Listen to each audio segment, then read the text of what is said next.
Robin is a fast-talking, song-improvising parent of two who is passionate about civics, arts, education, equality, and cheese. Give it up for Robin.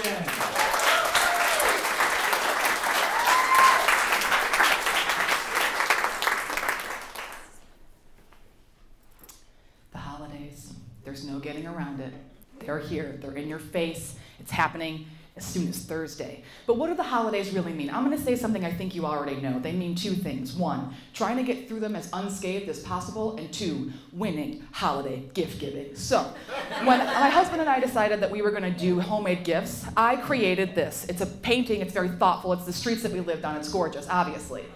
He recreated a photo that was very meaningful to me using charcoal as a medium. That picture hangs in our dining room where we enjoy it every day. That painting, as you saw, is in my son's closet. I had to move shit around to find that picture. So I had to dig deeper, what am I gonna do? How am I gonna win the holidays? And how am I gonna show my husband the true meaning of the holidays? I'm gonna do what I'm best at, which is run my mouth. So for the next several minutes, you are gonna hear an ode to my husband. I'm calling it, Baby, I Love You Like Hot Sauce, an ode to Josh Theriault. He's an amazing man, and I realized by saying, oh, you think that he's dead. He's not dead, he's just not here, okay? Disclaimer, I might cry, don't worry about it. I cry every day, you're not that special. All right, so here's the deal. We're gonna hear about how I'm gonna get through the holidays unscathed using 3 of my major hurdles. We're gonna do that by using the wisdom of Josh on his thoughts on feelings, decision-making, and Daniel Tiger. Who the fuck is Daniel Tiger? So, if you don't know who he is, I'm happy for you. Daniel Tiger is a cartoon character. He's from Mr. Rogers' Neighborhood, so that's his community. He's based in social emotional learning and niceties and how to be a good person, how to be a good kid. I'm pretty sure he's judging me all the time. Who knows what show this is? Doesn't matter, it's fucking terrible, don't lie, you know it's so bad. But I love it. I love it so hard, and I want to tell you about it because it sets the tone for the kind of man my husband is and the kind of partnership that we have together. So, I want to watch this show, my husband does not want to watch this show. How are we going to do it? The first time we watch it, he is not allowed to say one fucking word. He keeps his goddamn mouth shut the whole fucking time, and he's writing in a little notebook. What he's writing are amazing things, they're jokes. After we watch the show, he reads those jokes back to me, and I laugh again till I cry. He is basically making jokes just for me, and it's perfect. So here's the first hurdle. Each X on this calendar represents days and months in which I've been living with chronic, undiagnosed nerve pain. It is what I've been calling the weirdness, because what the fuck. It is an intense pain in my left arm and my left hand that makes my left eyeball shake. Not my eyelid, my fucking eyeball. So this happens for up to an hour, when it's in crisis, up to 6 times a day. And guess who has never complained one fucking time about being woken up at 2 a.m. when I'm in crisis? Guess who has never, ever made me feel bad about this? And guess who is always reminding me that you have a choice? The thing you are doing is not working. Do the other thing. When I'm being gaslit by the medical community or people being like, oh, are you just stressed out? It's a stressful time. Are you stressed out? You're so fucking stressed out. Everybody's stressed out. That's not the point. Okay, this is a picture of my sister.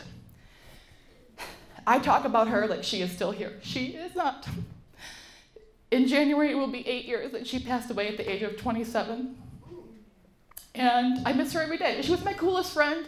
And the last time I saw her, you guessed it, fucking Christmas. So this shit is just in my face all the time. But I don't want to focus on the things I regret about not saying to her, or things that I wish she could hear me say now.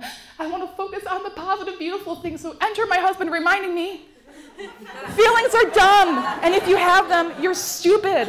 And that is true, right? Not all feelings are good feelings, and not all people are smart.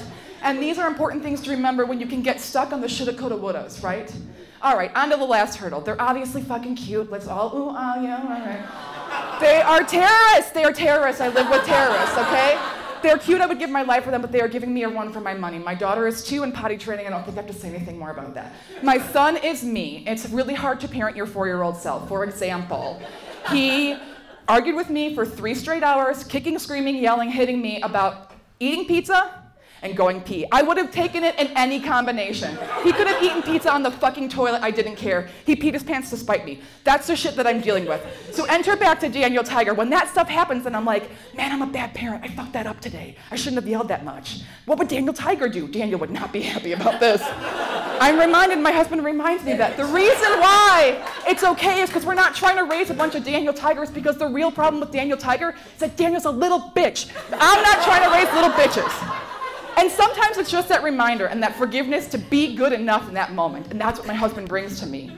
It's interesting, too, because people are obsessed with whether or not my husband likes them. Oftentimes, after he meets people, I hear the next day, I don't think Josh likes me that much. And it's super awkward for me because the answer is, he doesn't like you.